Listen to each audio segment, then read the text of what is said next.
Iċ-ċentru tat-tennis Pembroke huwa faċilità state of the art it-tieni l-akbar f'pajjiżna.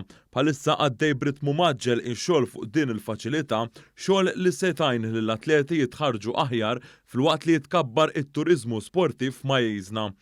L-investiment fiċ-ċentru tat-tennis Pembroke huwa wieħed li l-Gvern qed jagħti bħala assistenza lil Malta Tennis Federation li qed tmexxi dan il-proġett bl-għajnuna ta' Sport Malta.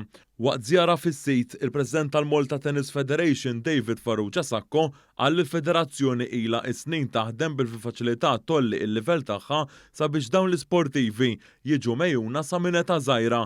Minħa tiegħu Andrew De Celis, iċ-Chairperson ta' Sport Malta, stqarr li permezz ta' dawn il-proġetti l-atleti professjonali u dawk dilettanti issa se jkunu jistgħu jipprattikaw l-isport f'ambjent aħjar. Il-Kap Eżekuttiv ta' Sport Malta Marku Tajjar qal li l-proġett huwa parti importanti mill-Istrateġija Nazzjonali għall-Isport u se jgħin biex jola il-profil tal-isport kollu fil-pajjiż. L-investiment li sar fl-isport dal-aħħar snin huwa wieħed bla preċedent u mhux tal-li sar investiment biss imma tar investiment studjat. Rajna kif nistgħu inkabru l-faċilitajiet sportivi, rajna kif nistgħu ngħinu l-għajnuna teknika.